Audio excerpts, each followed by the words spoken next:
This week on Foxpro Fur Takers. We're fixing to turn the lights out on a few reds. It's opening night in PA, and the Foxpro boys are looking for some home cooking. You know, this is something that I've been really anxious for. Calling starts at midnight, and the Predators are on the move. It's the season finale of Fur Takers, and it starts right now. That was so damn cool!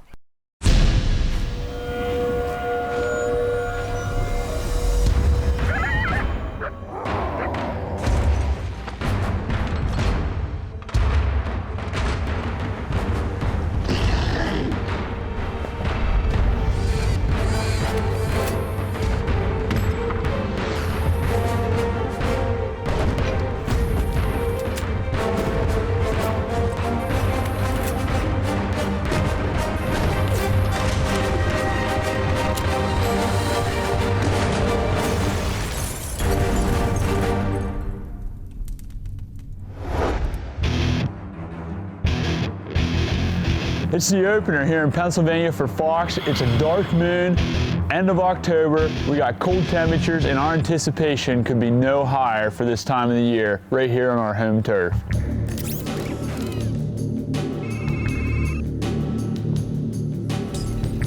You're running the call? Yeah, I'll run the call first. We've hunted here all of our lives, so you know, hunting Pennsylvania is just one of my favorite places to hunt. We are pumped, and we can't wait to get out there and ring the dinner bell. 15 minutes, midnight. Set up on our stand at 11:55 though, and wait 5 minutes till midnight, and then we can start calling and shoot. We can shoot at 12:00. Extra 5 minutes is gonna make all the difference in the world. If you go to that fence row, if the wind's blowing that way, we can hit this row. If not, we can drive back here. Oh yeah, I know where and you're at. Hunt this side right here. All right, cool. So regardless which way the wind's blowing, we should have a stand we can make. Good deal.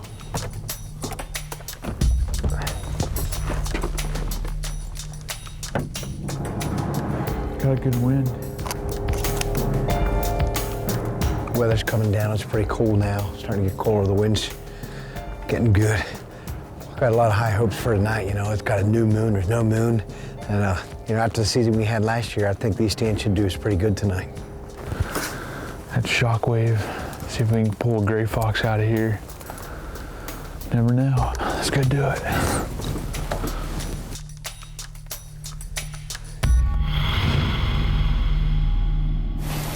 This wind's swirling quite a bit. We checked it a couple times. It was shooting real good here for this stand, but I don't know what's going on. I'm just gonna go out and see what happens. I'm gonna go with baby cottontail. Start off at low volume.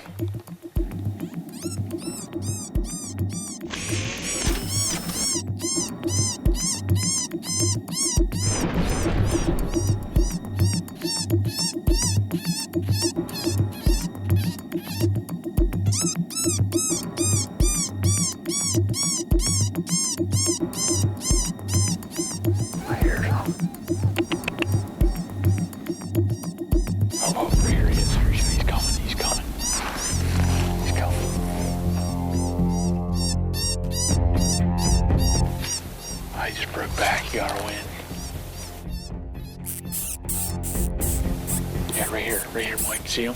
Yep, I see him. There he is. He winded us. Yeah, right here, Mike. Right here, 150 coming out across.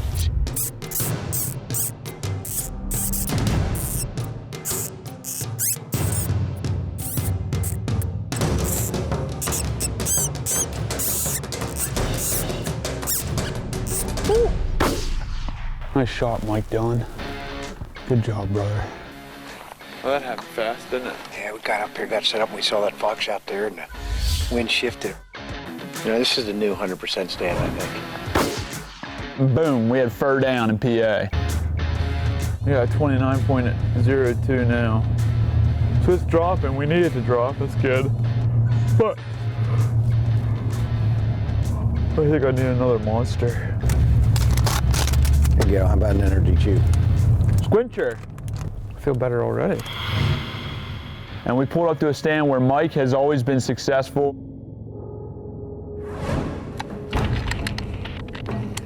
We set the call out.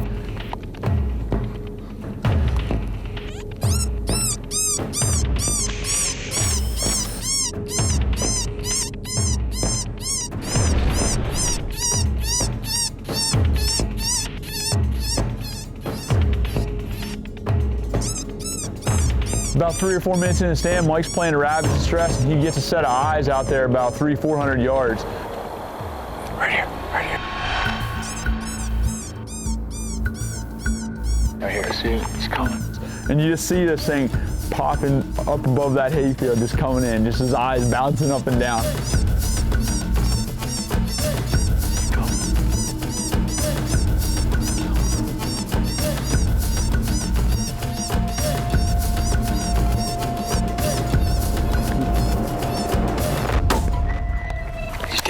Nice shot. So that's what we love. We love seeing those those coyotes just loping in there and bouncing in through an open hayfield.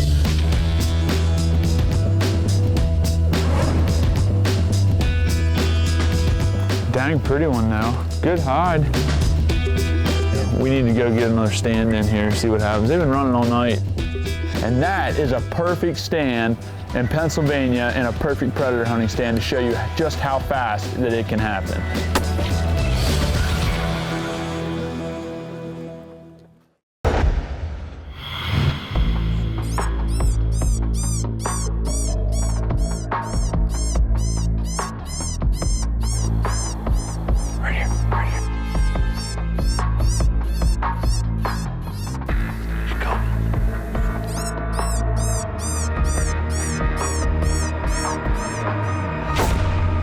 It's the end of October and the fox season is just opening up, and we're fixing to turn the lights out on a few reds. It's a different night. It's cold. These fox should be up on their feet. We just had a nasty front move through, and the wind just ripped through here for 2 days, 20-mile-an-hour plus winds, so they've been laid up. So hopefully this turns out okay for us. Later, I ended up hooking up with my brother-in-law, Ethan Turquato, and we went to a new area that I have not called yet. So we were pumped. We couldn't wait to get down there to see what was gonna happen. Central PA is loaded with an abundance of fox, coyotes, some bobcats, and raccoons. So no matter what we do, we turn that call on, we could have anything come to the call. We set up on this first stand, great approach. We have a tree in the middle of this open agriculture field. It had some cut corn and a brushy bank to our right. Put the call out, maybe 20 yards, turned on baby cottontail.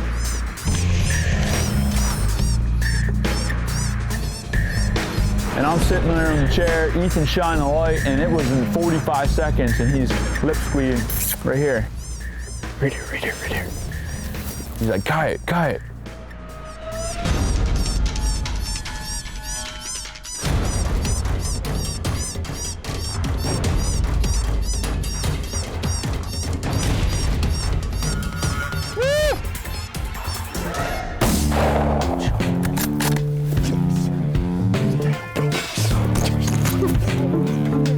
It came up 80 yards, barked it to a stop, boom.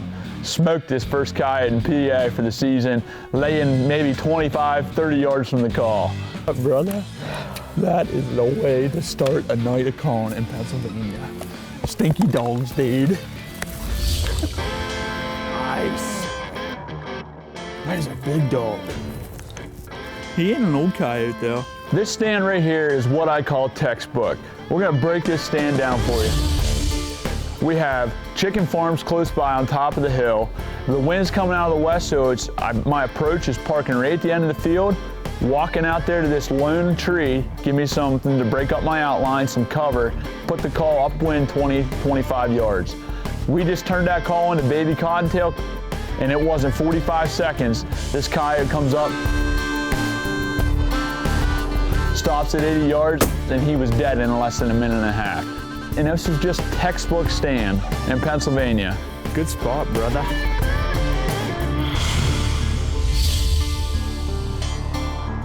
In the past, a lot of the areas that I have really yielded great populations of red fox and fox numbers.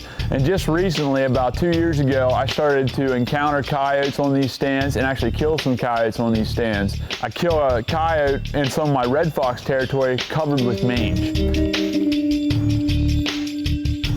Double whammy there. You see a coyote in your red fox territory and it's full of mange. So it's definitely going to have an effect on those reds that are hanging around there. Coyotes hate a red fox, kill everyone they can get their teeth on. So the coyotes, what role are they playing here in Pennsylvania?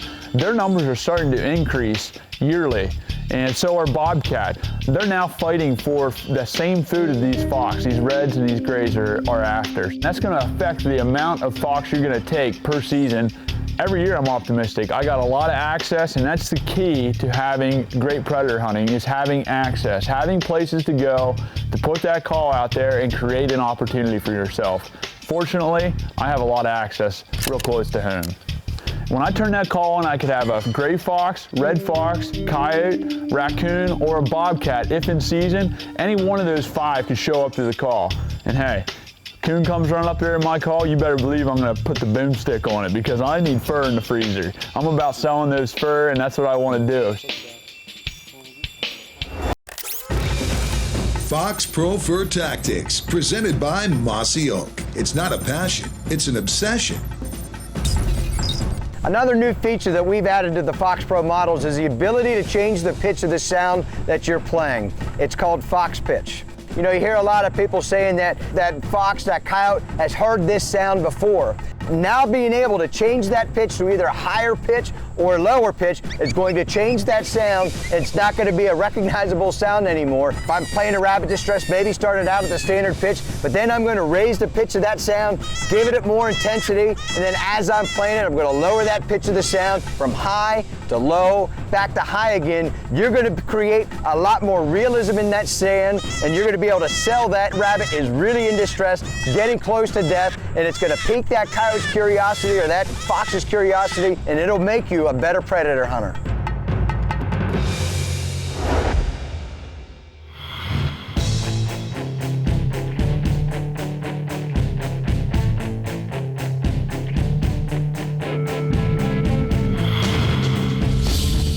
It's mid-October and we're back in the hometown of Pennsylvania for the PA season opener.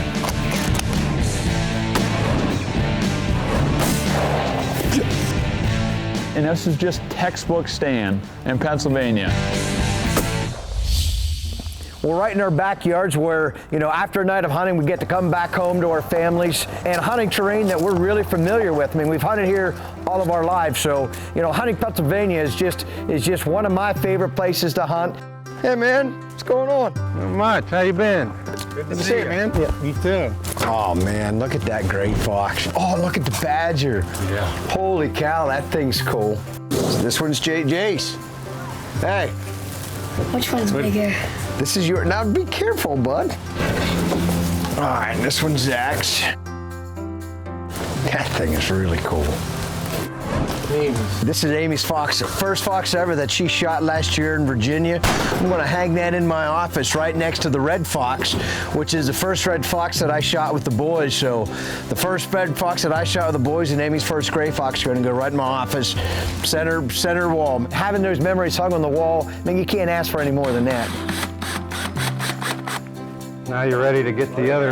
Yeah. I'm ready to go get another one today. Thanks, Chad. Yeah, buddy. Like all your mouth, man. They look awesome.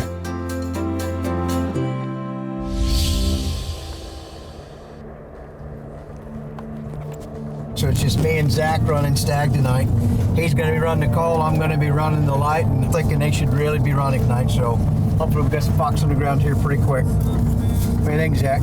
Yeah. You ready to run the call? Yeah. Every year, I get my boys more involved in the sport. You know, this year, I'm basically just a rifleman. I'm going to try out a new prototype light tonight, too.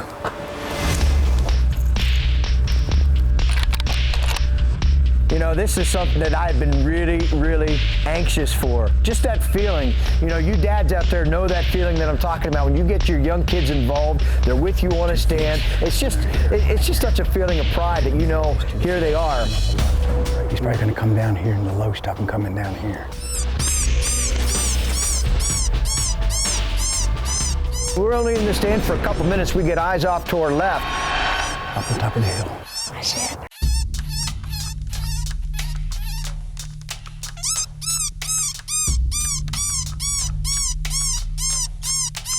Oh, he's coming hard.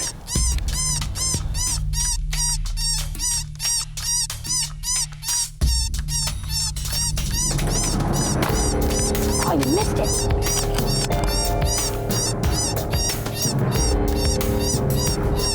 Hit it. Oh, crap. You missed. I thought you had him. He came in so hard. That fox came in so hard. Like a gray fox. I thought he was going to stop right up there in the bank and give me a shot.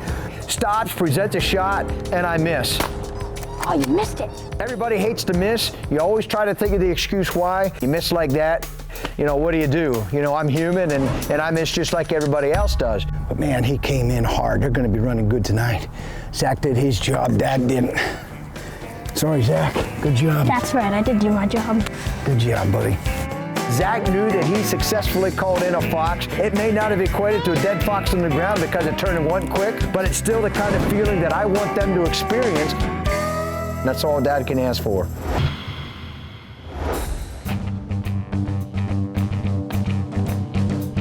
It's mid-October. We're right here back in our hometown of Pennsylvania for the fox season opener.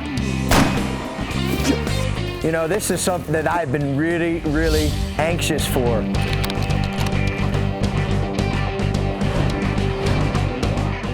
Oh, you missed it.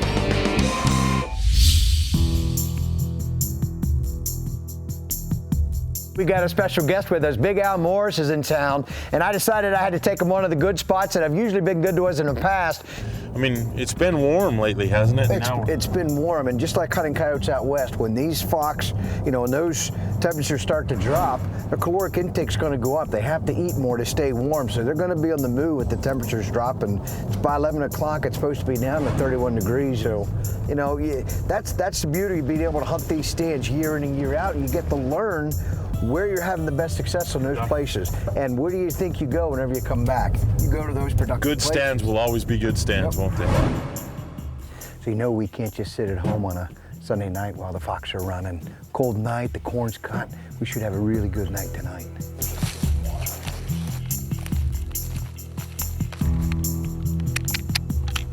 I'm going to start off with the pole squeaks. When I'm hunting at night, I typically like to start with the prey distress sound.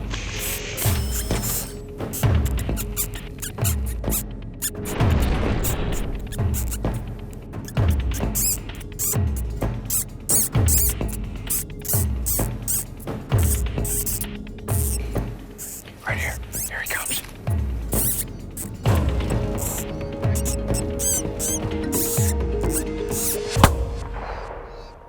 Al made a great shot, and he's got another PA red fox down. Right there he is, Big Al. Another Congratulations, PA buddy. red, brother. I'm telling you boys what, look at this. Oh, that's a pretty one, Heart too. shot again. Oh, look at that. The little 17 hornetized. Hey, I don't know what the big deal is. I've been to PA maybe 3 or 4 stands with Mike Dillon. I've killed 2 red fox in PA now. So for him to be able to come in and out to successfully make that shot, I know that's more important than probably any coyotes he has shot in the past 10 years.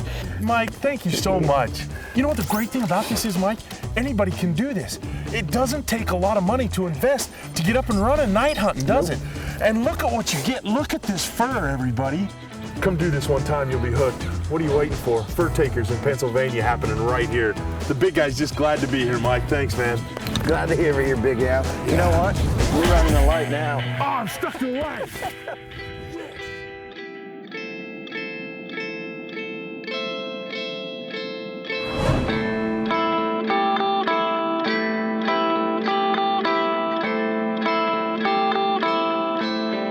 It's been a great season, and again, predator calling is so fun because no matter when you blow that call, you have no idea what's going to come to the call.